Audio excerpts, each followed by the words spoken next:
wabarakatuh. Perkenalkan, nama saya Anita Sejarah dengan NIM 20A 30436 dan saya Alfian Zalfa dengan NIM 20A 304001041 dan ini juga kami kelas B.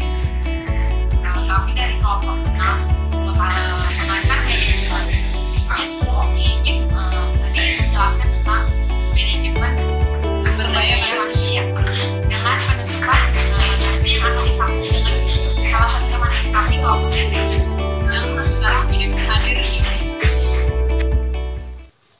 Pengertian manajemen sumber daya manusia.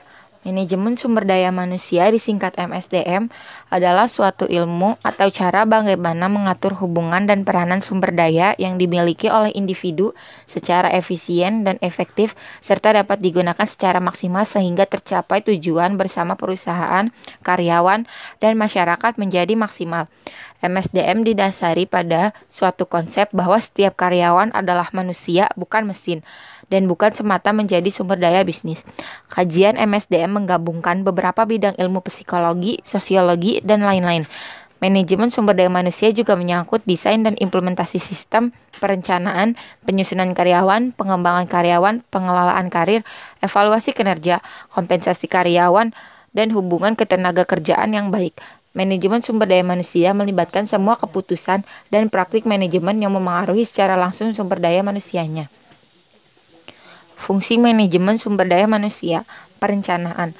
Salah satu fungsi perencanaan manajemen sumber daya manusia yaitu upaya sadar dalam mengambil sebuah keputusan yang sudah diperhitungkan dengan matang mengenai hal apa saja yang akan dilakukan di masa mendatang oleh suatu perusahaan untuk mencapai tujuan yang sudah ditentukan.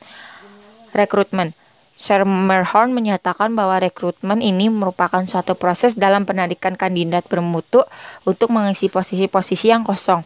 Jadi perekrutan ini bisa memberikan suatu peluang kerja kepada orang-orang yang memiliki kemampuan dan keterampilan yang memenuhi kualifikasi dan spesifikasi dari pekerjaan yang tersedia untuk mencapai tujuan perusahaan. Seleksi. Kegiatan seleksi ini merupakan proses dalam menemukan tenaga kerja atau karyawan yang sesuai dan tepat dari beberapa kandidat yang tersedia. Tahap pertama yang dilakukan setelah menerima surat lamaran adalah memahami riwayat hidup para pelamar kerja. Setelah itu dari riwayat hidup dilakukan penyaringan antara pelamar kerja yang nantinya akan dipanggil dengan pelamar yang gagal dalam memenuhi standar kualifikasi. Kemudian, kandidat yang telah terpilih dipanggil untuk diuji baik tertulis, wawancara, atau proses uji seleksi yang lain sebelum diterima bekerja di perusahaan tempat melamar. Orientasi pelatihan dan pengembangan. Pelatihan atau training ini merupakan suatu proses pembelajaran untuk memperoleh suatu keahlian, peraturan konsep, atau sikap untuk meningkatkan kinerja para karyawan. Pelatihan ini bahkan sudah diatur dalam undang-undang pada tahun 2003. Pelatihan kerja merupakan semua aktivitas untuk mendapatkan, meningkatkan, dan mengembangkan kompetensi kerja, produktivitas, kedisiplinan, serta etos kerja pada tingkat keterampilan dan keahlian tertentu yang sesuai dengan jenjang serta kualifikasi pekerjaan dan jabatan. Evaluasi kinerja. Evaluasi kinerja ini juga tidak kalah penting dari fungsi manajemen yang lain. Fungsi evaluasi manajemen sumber daya manusia ini juga tidak berdiri sendiri karena berhubungan erat dengan fungsi pemantauan dan fungsi pelaporan dan berguna supaya perusahaan tidak lagi melakukan kesalahan yang sama. Dengan evaluasi kinerja, karyawan juga bisa memperbaiki kesalahan dan belajar supaya bisa melakukan pekerjaan dengan baik, benar, dan tepat dan cepat. Kompensasi. Fungsi kompensasi yaitu untuk memberikan penghargaan untuk pemberian balas jasa secara langsung atau tidak langsung yang berbentuk uang ataupun barang kepada karyawan sebagai bentuk imbal jasa dari perusahaan. Prinsip dari kompensasi ini adalah adil dan layak, menyesuaikan dengan tanggung jawab tenaga kerja dan prestasinya. Pengintegrasian ini merupakan aktivitas untuk menyatukan antara kepentingan perusahaan dan kebutuhan para karyawan, sehingga menciptakan kerjasama yang menguntungkan bagi kedua belah pihak.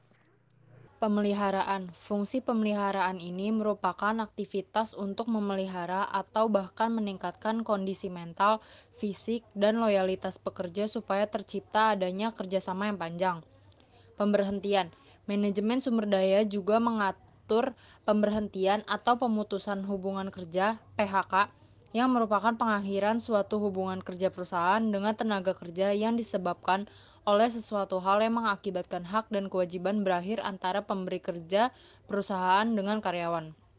Tujuan manajemen sumber daya manusia. Untuk menjalankan visi, misi, dan program kerja perusahaan, diperlukan sebuah divisi yang mampu menjalankan semua sistem yang telah ditentukan. Divisi manajemen pun dipilih untuk melakukan berbagai tugas penting. Di antaranya 1. Melakukan pengawasan dan evaluasi terhadap strategi yang telah dibuat oleh perusahaan. 2. Melakukan evaluasi terhadap kinerja karyawan sehingga dapat melakukan penyesuaian dan koreksi terhadap permasalahan yang timbul sehingga tidak berdampak lebih luas lagi. Ketiga, melakukan upgrade strategi yang telah ditentukan secara berkala agar dapat berdampak pada hasil yang lebih optimal.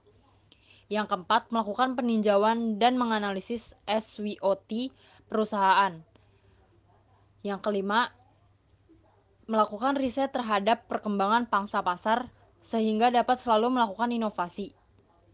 Tujuan manajemen sumber daya manusia menurut Sedarmayanti, penulis buku Sumber Daya Manusia dan Produktivitas Kerja tahun 2009. Tujuan manajemen sumber daya manusia terdapat 4 tujuan.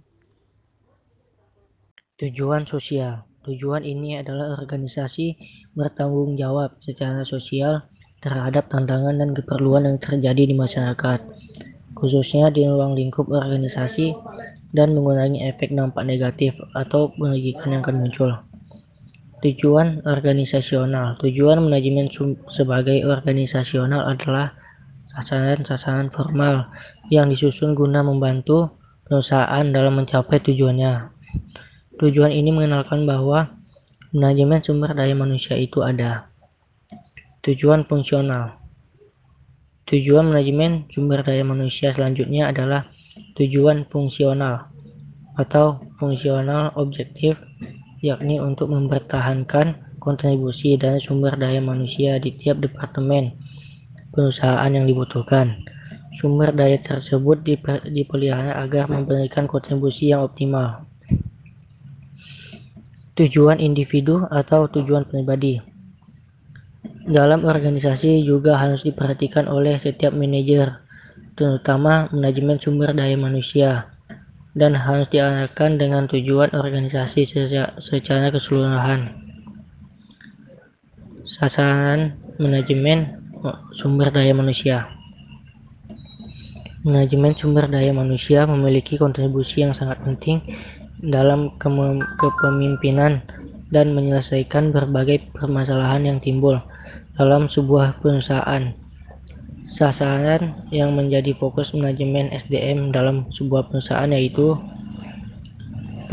perekrutan tenaga kerja, manajemen kinerja karyawan, pemberian tunjangan dan kompensasi kinerja, kesehatan dan keselamatan karyawan, pemberian motivasi kerja, komunikasi dengan berbagai pihak internal dan eksternal perusahaan, edukasi karyawan. Sasaran manajemen SDM harus dilakukan dengan mengintegrasikan kepentingan perusahaan dan karyawan melalui strategi dan pendekatan yang tepat. Divisi ini hanya menangani administrasi dan hal-hal yang bersifat transaksional, namun harus terlibat dalam komunikasi efektif dengan karyawan. Sekian dari kelompok kami untuk penjelasan tentang manajemen sumber daya manusia. Saya Tuku Septian Amana dengan NIM 20A30400165 dari kelas B, D3 Manajemen Logistik dan Material. Pamit undur diri dan terima kasih semuanya.